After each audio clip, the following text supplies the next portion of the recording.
The sun was high in the sky as 17-year-old Terrell walked down the busy street, his eyes fixed on the gleaming cars behind the glass windows of Elite Motors. He'd been waiting for this date all week. His notebook was tucked under his arm, filled with sketches and notes about engine designs and aerodynamics for his school project. Terrell didn't grow up with much, but he had big dreams. His mom Diana always told him that knowledge was something nobody could take away from him. She worked long hours building her tech company from nothing, and even though they lived in a simple apartment, she made sure he had everything he needed for school. Cars weren't just machines to Terrell, they were art, engineering, and the future all rolled into one. He could name every part of an engine by the time he was 12. His bedroom walls were covered with pictures of classic and modern cars he'd carefully cut from magazines. His friends teased him about it, but he didn't mind. He knew what he loved. As he pushed open the heavy glass door of Elite Motors, cool air washed over him. The showroom smelled like new leather and polish. Spotlights shone down on cars that cost more than houses, sleek machines in bold colors with engines that purred like tigers. Terrell's heart beat faster as he walked slowly between them, careful not to touch anything. He stopped in front of a new electric sports car, its midnight blue paint gleaming under the lights. The design was revolutionary. He'd read about it online, but seeing it in person was different.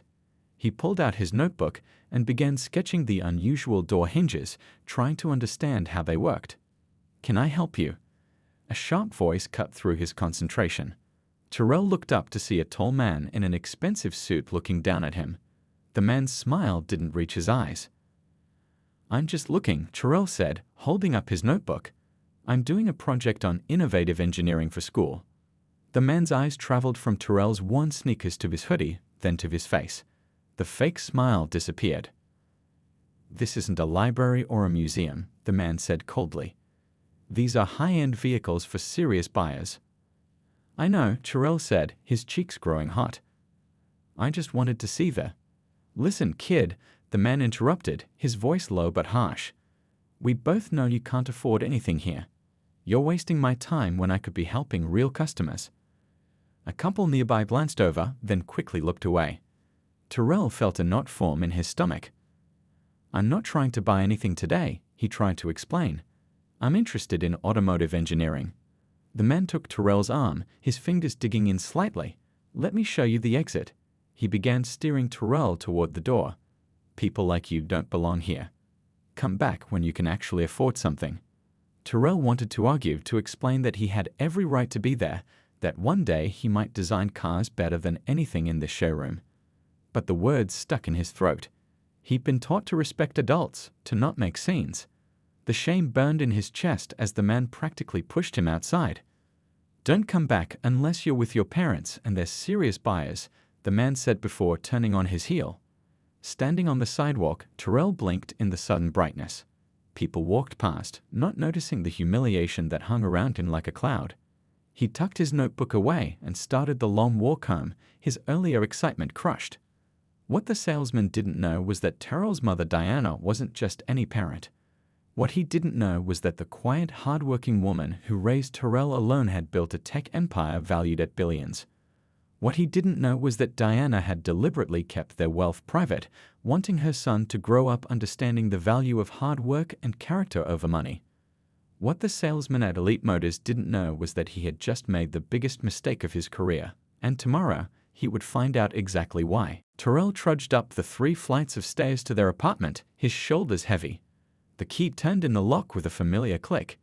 Inside, the apartment was warm and smelled like cinnamon. Mom was baking again. Despite running a company worth billions, Diana still made time to bake on weekends, saying it kept her grounded. "How was your trip to the dealership?" Diana called from the kitchen. "Did you get what you needed for your project?" Terrell dropped his backpack by the door. "Not really." Diana appeared in the kitchen doorway, flour on her cheek and concern in her eyes. She took one look at her son's face and wiped her hands on her apron. "What happened?" Terrell sank onto the couch, suddenly exhausted. He didn't want to tell her. His mom worked so hard, dealt with so much already. But Diana sat beside him, waiting patiently as she always did. "They kicked me out," he finally said, staring at his hands. The sales guy said people like me don't belong there unless I'm with my parents and we're serious buyers. Diana went very still. When Terrell looked up, her eyes had that look, the one he'd seen when a teacher had suggested he take easier classes instead of AP courses, the one she got when people assumed she was someone's assistant instead of the CEO. Did he now? Her voice was quiet, but Terrell could feel the storm brewing underneath. "It's not a big deal, Mom," he said quickly. "I can find the info online." Diana took her son's hands. "No, baby. It is a big deal. That man didn't see you. He saw a stereotype. He decided what you were worth based on your skin color and your clothes." She squeezed his hands. "That's not okay. Not ever." Terrell nodded, the knot in his stomach loosening a little.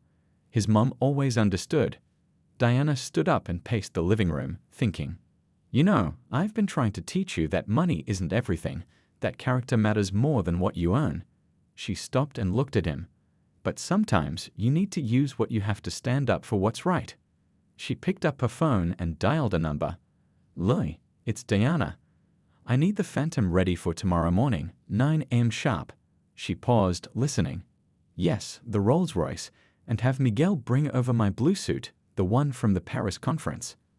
Terrell's eyes widened. The Rolls-Royce Phantom was his mom's most expensive car, the one she bought after her company went public. She almost never drove it, saying it was too flashy for everyday use. Diana hung up and turned to Terrell. "Tomorrow, we're going back to Elite Motors." "Mom, no," Terrell protested. "It's embarrassing. Let's just forget it." Diana sat back down, taking his face in her hands. "Listen to me. This isn't about revenge or showing off. This is about teaching people to see beyond their assumptions. You deserve to be treated with respect, no matter what you're wearing or how old you are." She smiled softly. "And it's also about showing you something important. I've kept our money quiet because I wanted you to grow up normal, to make friends who like you for you. But I never wanted you to feel ashamed or less than." That night, Diana made Terrell's favorite dinner, homemade lasagna with extra cheese. They talked about his project, about cars, about her latest business deal. But underneath the normal conversation was anticipation, like electricity in the air before a storm. Before bed, Terrell looked out his window at the city lights. He thought about the salesman's smirk, about his mother's quiet fury, about the gleaming Rolls-Royce that was being prepared across town. For the first time since being kicked out of the dealership, he smiled. Tomorrow would be interesting, very interesting indeed. The next morning dawned bright and clear. Terrell woke up with butterflies in his stomach. He stood in front of his closet for a long time, wondering what to wear. Finally, he picked out his nicest jeans and a button-up shirt his grandmother had given him for his birthday. When he walked into the kitchen, he stopped short. His mom looked different. Gone was the relaxed woman who baked cookies in flour-covered aprons. In her place stood Diana Johnson, CEO of Johnson Tech Innovations. Her blue suit was perfectly tailored, her hair swept up in a professional style, diamond earrings catching the light. She looked powerful. "Ready?" she asked, sipping her coffee. Terrell nodded, suddenly nervous. He'd seen his mom in business mode before, but this felt different. This was personal.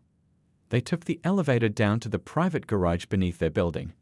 And there it was, the Rolls-Royce Phantom, gleaming like a black diamond under the garage lights. The driver, Lai, stood beside it in a crisp uniform. "Good morning, Miss Johnson, young Mr. Johnson," he said, opening the rear door. Diana smiled. "I'll drive today, Lai, but thank you for bringing the car." Lai looked surprised but handed over the keys with a small bow. "Of course, ma'am." The Phantom purred to life, its engine so quiet it was barely there. As they pulled out onto the street, people turned to look. You couldn't help but stare at a car like this. It practically screamed money and power. "You nervous?" Diana asked, glancing at Terrell. "A little," he admitted. "What are you going to say to them?" Diana changed lanes smoothly. "I'm going to give them a chance to do better." The drive to Elite Motors took 20 minutes. As they'd pulled into the dealership lot, Terrell's heart hammered in his chest. The same glass doors he'd been pushed through yesterday now waited ahead of them. Diana parked the Rolls-Royce right in front of the entrance, in a spot marked "Reserved for Manager." She caught Terrell's eye and winked before stepping out. The effect was immediate. Through the glass, Terrell could see people inside the dealership turning to look. A different salesman rushed toward the doors, his face lit up with dollar signs. "Good morning, welcome to Elite Motors." The man gushed as Diana approached, his eyes darting admiringly over the Rolls-Royce. "What a beautiful Phantom. The 2024 model, isn't it? Extended wheelbase?" 2025, Diana corrected coolly. "Custom interior." The man practically vibrated with excitement. "Magnificent. How can I help you today? Are you looking to add another exceptional vehicle to your collection?" Diana smiled thinly. "Actually, I'm here with my son." She gestured for Terrell to join her. As Terrell stepped up beside his mother, the salesman's smile faltered just slightly. But he recovered quickly. "Wonderful. A family affair." "Is Mr. Reynolds working today?" Diana asked, naming the sales manager who had thrown Terrell out. "Yes, of course. Let me get him for you right away." The salesman hurried off. Inside the dealership, the air conditioning was as cold as Terrell remembered, but this time it felt different walking in next to his mom. People watched them with respect, not suspicion. Mr. Reynolds appeared from an office, straightening his tie. His practiced smile froze when he saw Terrell. "You remember my son, don't you?" Diana asked pleasantly. "He visited yesterday." The color drained from Reynolds' face as recognition hit him. His eyes darted from Terrell to Diana to the Rolls-Royce visible through the windows. Yes, I believe we met," he stammered. "We certainly did," Terrell said quietly. "You showed me the door." Other customers were watching now. A woman in the corner had even taken out her phone. Reynolds swallowed hard. "There seems to have been a misunderstanding." "Oh, I don't think there was any misunderstanding at all," Diana said, her voice carrying across the now silent showroom. "I think everything was perfectly clear. Now, would you be kind enough to get your manager?" "I'd like to have a word." The dealership owner appeared within minutes. He was an older man with silver hair and a tailored suit that couldn't quite hide his growing belly. His name tag read, "Thomas Wilson, owner." "Is there a problem here?" he asked, looking between Diana Terrell and the increasingly uncomfortable Mr. Reynolds. "Yes," Diana said calmly. "Yesterday, your sales manager here decided my son didn't belong in your dealership. He was escorted out for doing nothing more than looking at cars and taking notes for a school project." Mr. Wilson's eyebrows shot up. "I'm very sorry to hear that. Perhaps we could discuss this in my office."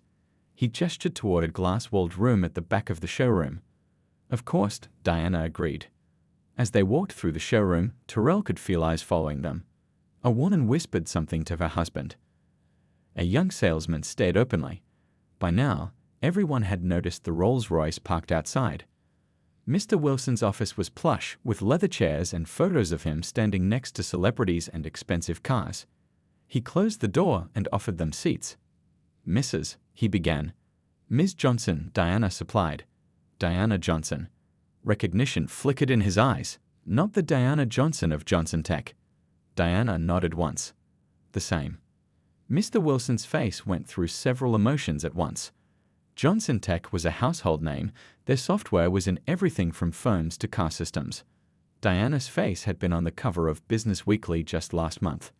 "Ms. Johnson, I cannot begin to apologize enough," he said, shooting a furious glance at Reynolds. "This is absolutely not how we treat people in our establishment." "And yet it happened," Diana said. She turned to Reynolds. "Would you mind explaining why you assumed my son couldn't afford to be here?" Reynolds shifted in his seat, sweat beading on his forehead. We get a lot of teenagers who just want to sit in expensive cars and take pictures. They waste our time when we could be helping serious buyers. And you decided my son was one of these time wasters because..." Diana let the question hang in the air. Reynolds had no answer that wouldn't dig his hole deeper.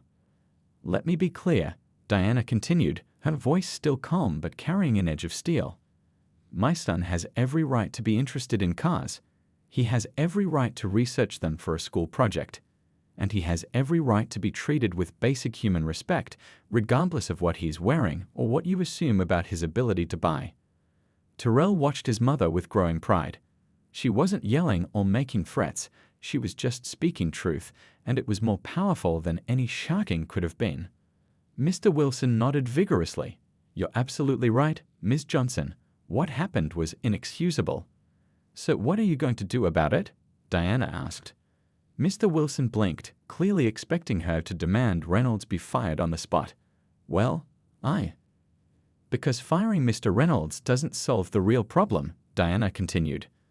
The problem is a culture that judges people by appearances, that decides who belongs based on skin color or clothes or age. She leaned forward. I'm not interested in ruining someone's career over one bad day. What I'm interested in is making sure this doesn't happen to the next young person who walks through your doors. The room fell silent. Mr. Wilson looked thoughtful. Reynolds stared at the floor, his earlier arrogance completely gone. What would you suggest? Mr. Wilson finally asked. Diana smiled slightly. I have some ideas. Terrell realized his mom had never intended to humiliate anyone or demand someone be fired. This wasn't about revenge. This was about something bigger, about changing how things worked. About making the world a little better, one car dealership at a time. And suddenly, Terrell felt even prouder to be her son. By the time Diana and Terrell left Elite Motors, something had shifted. The owner had agreed to all of Diana's suggestions: proper training for staff about treating all customers with respect, a review of hiring practices to bring in more diverse salespeople, and most surprisingly, a new program to introduce local high school students to careers in the automotive industry. What they didn't know was that a customer had recorded part of their arrival. The video showed Terrell stepping out of the Rolls-Royce, the shocked face of Mr. Reynolds, and Diana's confident stride as she entered the dealership. By that evening, the clip had been shared thousands of times. Mom, you're trending, Terrell said at dinner, holding up his phone to show her. Diana groaned. I was hoping to handle this quietly. The video had a caption that told the story. Watch what happens when this car dealer who kicked out a black teen discovers his mom owns Johnson Tech. Justice served. People in the comments were sharing their own stories of being judged or dismissed because of how they looked. The video had sparked something, a conversation about respect and assumptions. Diana's phone rang constantly that evening. News shows wanted interviews. Business magazines wanted statements. Even talk shows were calling. I'm not doing any of these, Diana said firmly, silencing her phone. This isn't about getting attention. But the next morning, she reconsidered. A well-respected morning show host had sent a personal message. We'd like to have a real conversation about creating inclusive spaces in business. No sensationalism, just honest talk. What do you think? Diana asked Terrell over breakfast. Should I do it? Terrell thought for a moment. All those comments online, people need to hear this stuff, and they'll listen to you. So 3 days later, Diana appeared on National Morning. She looked poised in a simple blue dress, her hair pulled back. Many viewers have seen the viral video of you and your son returning to the dealership, the host said. But we want to go deeper than just that moment. What made you decide to handle things the way you did? Diana smiled. I could have just called the owner and complained. I could have threatened a lawsuit or tried to get someone fired. But what would that have solved? The next young person who walks in might face the same treatment from someone else. So this wasn't about revenge? The host asked. Not at all. This was about using a difficult moment to create positive change. My son was hurt by what happened, not physically, but emotionally.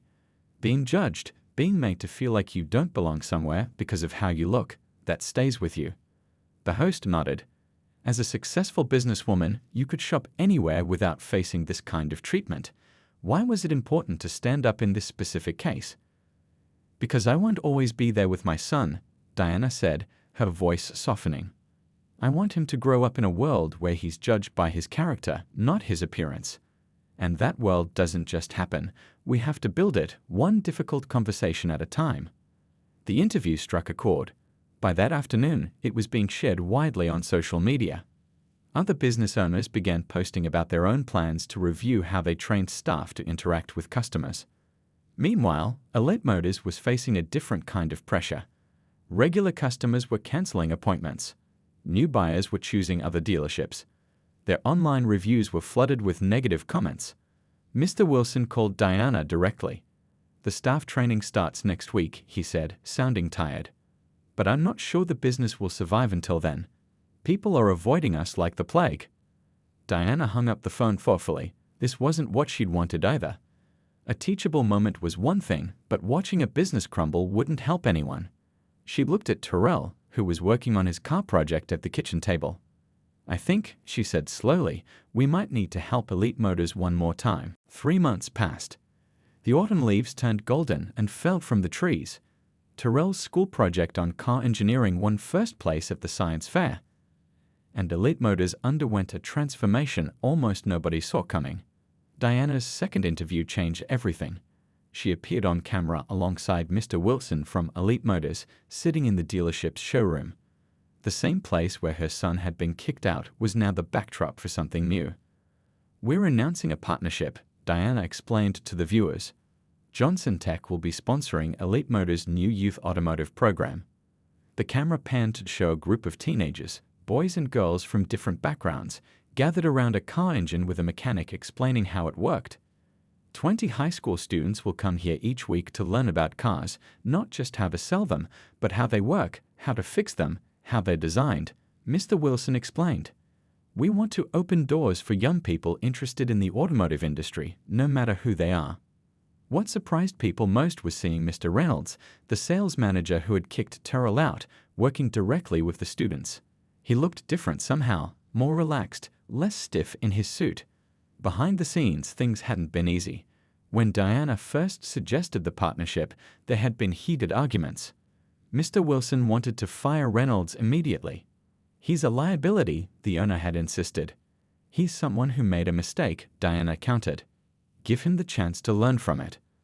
Reynolds himself had broken down in tears during his apology to Terrell.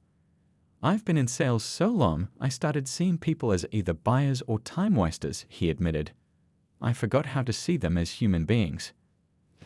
Diana had set one condition for his continued employment: he had to help run the youth program.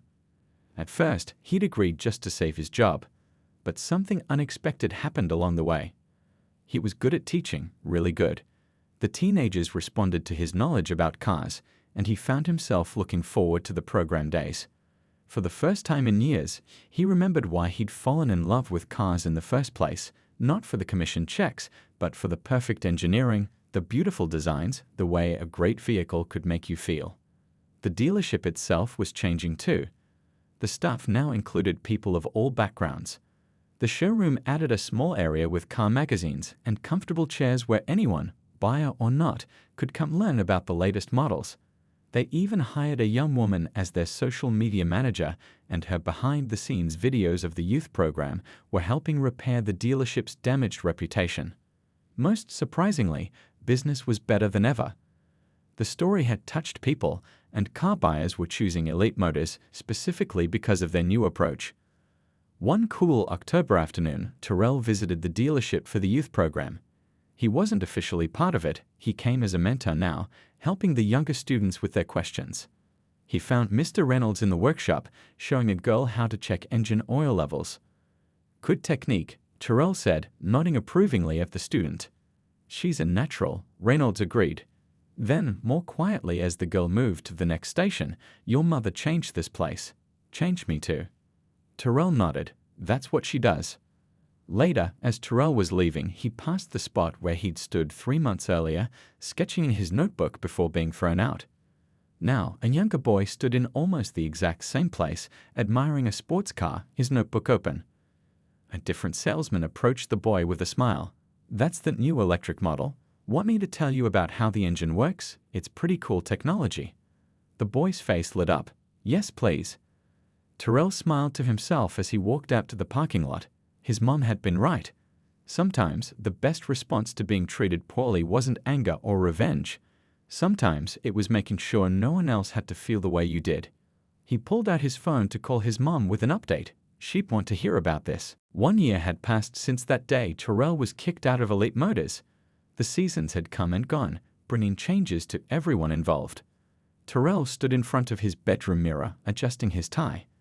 Today was special, his 18th birthday. But that wasn't the only reason for his formal attire. As he struggled with the knot, his mother appeared in the doorway. "Need help?" Diana asked with a smile. Terrell nodded gratefully. I still can't get these things right. Diana stepped forward and fixed his tie with practiced hands. Your father never could tie them properly either, she said softly. He'd be so proud of you today. Today was the first anniversary celebration of the Youth Automotive Program at Elite Motors. What had started as a small initiative to make amends had grown into something remarkable. 4 of the program's students had received college scholarships for automotive engineering. 2 had been hired as apprentice mechanics at the dealership. The program was now being copied by car dealerships in 3 other states. And Terrell had been asked to be the keynote speaker. Nervous? Diana asked, stepping back to admire her handiwork. A little, Terrell admitted. It's weird to go back there for something like this. Full circle, Diana said. The drive to Elite Motors felt different now. Terrell had visited many times over the past year, but today felt special. The showroom had been transformed for the celebration. Chairs were set up facing a small stage. The youth program participants stood proudly next to displays of their projects. Parents, local business owners, and even the mayor were mingling and chatting. Mr. Wilson rushed over as soon as they arrived. The man of the hour, he exclaimed, shaking Terrell's hand. We're so honored you agreed to speak today. Terrell smiled. The dealership owner had changed too. The flashy suits and arrogant manner were gone, replaced by genuine warmth. As people took their seats, Terrell felt a tap on his shoulder. It was Mr. Reynolds. Got a minute? The sales manager asked quietly. They stepped away from the crowd. Reynolds looked nervous, his hands fidgeting with his tie. I wanted to thank you, he said. I know that sounds crazy considering how we met. But this past year, teaching these kids, seeing their passion for cars, it's changed me. Terrell nodded. I've noticed. My own son is talking to me again, Reynolds continued. After my divorce, we barely spoke for years. But he came to one of the program sessions, saw what I was doing here, and, well, we had dinner last week. Before Terrell could respond, the program began. Mr. Wilson welcomed everyone and introduced various speakers. Finally, it was Terrell's turn. As he walked to the small podium, Terrell felt surprisingly calm. He looked out at the faces watching him, his mother beaming with pride, the program students eager to hear what he had to say, Mr. Reynolds sitting quietly in the back row. A year ago, I was kicked out of this building, Terrell began. The room fell silent. I was judged based on how I looked, not who I was. It hurt. It made me angry. But my mother taught me something important that day, that sometimes the worst moments can lead to the best changes. He gestured to the students. Look at what's happened here. These amazing young people are learning, growing, and being welcomed into a world that might otherwise have seemed closed to them. Terrell paused, looking around the showroom. This place isn't just selling cars anymore. It's creating opportunities. It's opening doors. And that's what happens when we choose to learn from our mistakes instead of just feeling bad about them. After his speech, as people mingled and ate birthday cake, Diana handed Terrell a small box. Happy birthday, she said. Inside was a key, not just any key, but the key to her Rolls-Royce Phantom. Mom, I can't. You can, Diana insisted. You've earned it. Not because of what happened a year ago, but because of how you've handled everything since. As they walked out to the parking lot, Terrell spotted a young girl admiring the Rolls-Royce. She couldn't have been more than 12, her face pressed against the window. Want to see inside? He offered. Her eyes widened. Really? Really, Terrell said, opening the door for her. Everyone belongs here.